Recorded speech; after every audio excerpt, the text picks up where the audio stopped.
Esiste un legame indissolubile tra la storia della città di Catania e il vulcano Etna, che nel corso dei millenni, con le sue eruzioni, ha incessantemente plasmato paesaggi naturali ed opere umane, fornendo materia per la costruzione della città. La sua forza distruttrice, ma allo stesso tempo rigeneratrice, ed il suo fascino dai molteplici volti conferiscono caratteristiche uniche ed irripetibili al territorio catanese.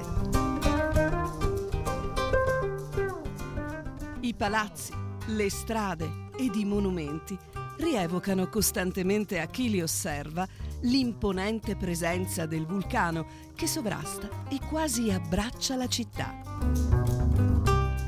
L'antica Catanè, fondata secondo lo storico Tucidide nel 729-728 a.C. dai Calcidesi dell'Eubea, guidati da Lecista e Varco, ospita all'interno del suo scenario urbano diversi monumenti illustri. Tra i più suggestivi figura il teatro greco-romano, edificato nel I secolo d.C. e ultimato nel II secolo. Esso si adagia in parte su un pendio naturale, al centro della città storica, tra case e palazzi che da secoli ne costituiscono la cornice e che in passato lo hanno occultato. Entrando da via Vittorio Emanuele si resta impressionati dall'integrità della cavea, dell'orchestra e di alcune parti della scena, oggi completamente riemersi e perfettamente conservati. L'ampia cavea di 98 metri di diametro è per buona parte visibile. In passato essa dovette dare posto ad almeno 7.000 spettatori. Collocata nel settore sud-est dell'edificio, è tagliata orizzontalmente da 2 precinziones e verticalmente da 9 cunei e 8 scalette di pietra lavica. Le 2 precinziones dividono le 3 parti della cavea. Lima cavea, la parte inferiore, direttamente poggiata sul declivio del Colle Montevergine, è caratterizzata dalla presenza di gradoni in pietra calcarea, che in origine erano rivestiti con lastre di marmo. La media e la summa cavea, invece, sono sostenute da poderosi muri radiali, attraversati orizzontalmente da 2 ambulacri.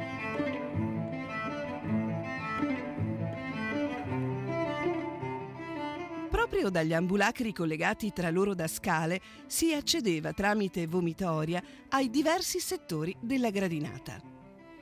Ai piedi della cavea si apre l'orchestra, lo spazio circolare compreso tra l'edificio scenico e la cavea stessa.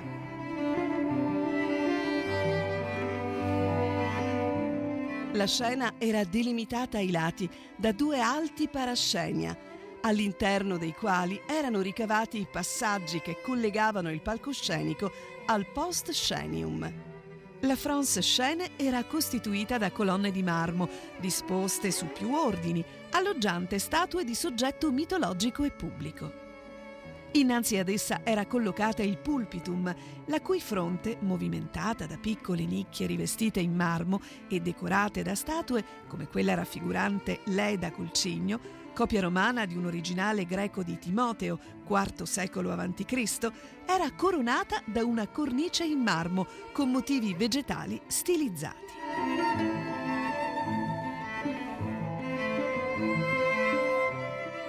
L'analisi dei documenti conservati ci informa che tra il VI e il VII secolo d.C. il disinteresse generale per le antichità determinò il declino e il progressivo occultamento del monumento. A partire da questo periodo, infatti, il teatro fu coperto da vari edifici che ne hanno impedito l'accesso e la visibilità per molto tempo. Gran parte della struttura fu destinata ad ospitare abitazioni private, mentre alcune aree furono adibite ad esercizi commerciali, come l'orchestra, occupata da una macelleria bovina.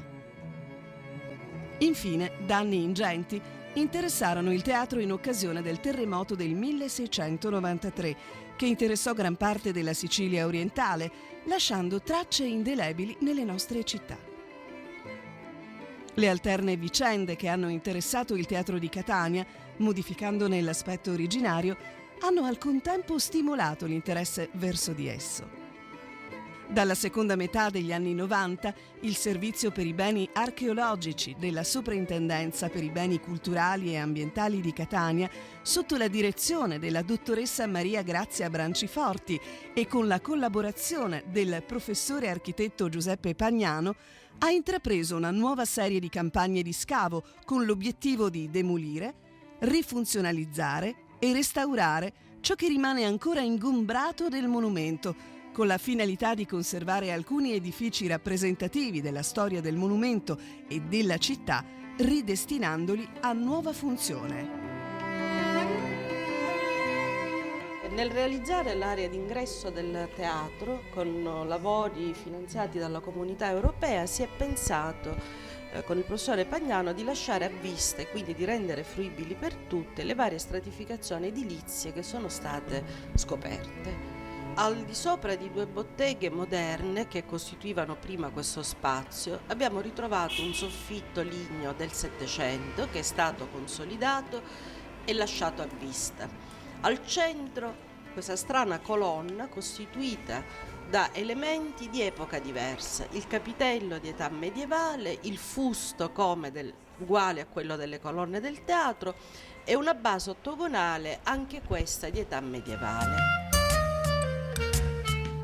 Uno dei problemi sorti in seguito ai numerosi scavi effettuati all'interno del teatro consisteva nella collocazione dei numerosi materiali rinvenuti al suo interno, appartenenti a diverse epoche storiche, ma tutti utili a raccontare ai visitatori le vicende alterne di questo importante monumento. Dalla lungimiranza e dalla sensibilità di chi ha coordinato i lavori all'interno del teatro nasce dunque l'originale idea di conservare quella parte di edifici addossati e in parte sovrapposti al monumento, la cui storia e le cui peculiarità architettoniche li promuovono a simbolo del patrimonio storico e della memoria civica di Catania. Così le case ottocentesche di proprietà privata sono state inglobate all'interno del teatro, divenendo oggi un museo sui generis, all'interno del quale sono esposti i reperti provenienti dagli scavi. Spesso sono gli stessi ambienti di queste abitazioni che assurgono a parte integrante dello stesso allestimento museale. Gli spazi in questione si riferiscono ad alcuni ambienti recuperati dall'ex Casa Liberti, esempio di edilizia borghese di fine Ottocento, dall'ex Casa Pandolfo e dalla Casa dell'Androne. Si è inoltre intervenuto sul prospetto esterno del teatro, caratterizzato in questo tratto da un avancorpo con una grande esedra, abbellita in passato da statue. Nella grande sala ricavata, oggi utilizzata per mostre, rassegne e incontri culturali, si può ammirare questa nuova porzione del prospetto monumentale. Un'ampia vetrata, infatti, permette di creare un effetto di continuità visiva con la rimanente parte del monumento. Su questo livello è stata anche realizzata una sala in cui sono stati esposti i progetti e le planimetrie del teatro precedenti il terremoto del 1693. Al suo interno è possibile trovare inoltre documenti più recenti, come vedute immaginarie tratte dai disegni di viaggi realizzati nel Settecento e fotografie antiche del teatro e della città di Catania.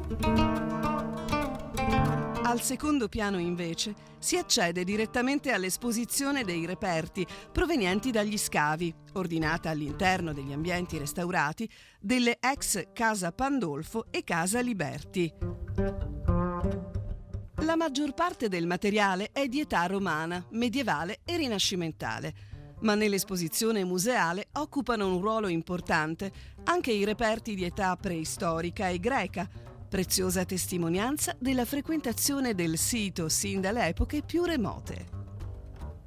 Oltre a questa ricca produzione, possiamo anche ammirare oggetti di altro genere: spilloni, dadi da gioco, pedine, monete, anelli e vari ornamenti rinvenuti negli scavi relativi all'orchestra e al palcoscenico e che permettono di immergerci per un istante nella vita quotidiana dell'antica Catania romana. Grazie alla donazione di documenti appartenenti alle ultime proprietà è stato possibile allestire un'area dedicata alla storia della famiglia Liberti. Esempio vivo di testimonianza storica e volontà da parte degli organi preposti ad educare i fruitori verso una maggiore sensibilità. Il progetto museografico di questo piccolo antiquarium è stato curato dal professore Giuseppe Pagnano. Ha cercato di coniugare diverse esigenze. Una, quella di fare vedere, anche se in minima parte, una campionatura dei marmi che decoravano l'edificio scenico del teatro e che sono stati in parte recuperati nei recenti scavi, in parte trovati nei vecchi depositi del teatro. E dall'altra quella di rendere leggibile la differenza di tutti i materiali che noi presentiamo, che si riferiscono a diverse epoche. Il sistema espositivo utilizzato in questo ambiente è stato pianificato accuratamente, col fine di rendere la fruizione il più possibile completa, con l'utilizzo di supporti e strutture che rendono ogni reperto godibile in ogni sua parte. In questo spazio è offerta al visitatore un'eccezionale esposizione di marmi. E possiamo continuare con tanti altri esempi di grande pregio e valore artistico che testimoniano la ricchezza decorativa che un tempo rivestiva il monumento catanese. In un quadro così articolato, in cui il bene archeologico e il valore storico dei palazzi d'epoca catanesi si fondono e si offrono al visitatore come un'esperienza culturale inedita, in cui conservazione e valorizzazione costituiscono la chiave di volta di un percorso unico e irripetibile, si inserisce l'esplicito impegno verso i principi di sostenibilità e rispetto dell'intero complesso.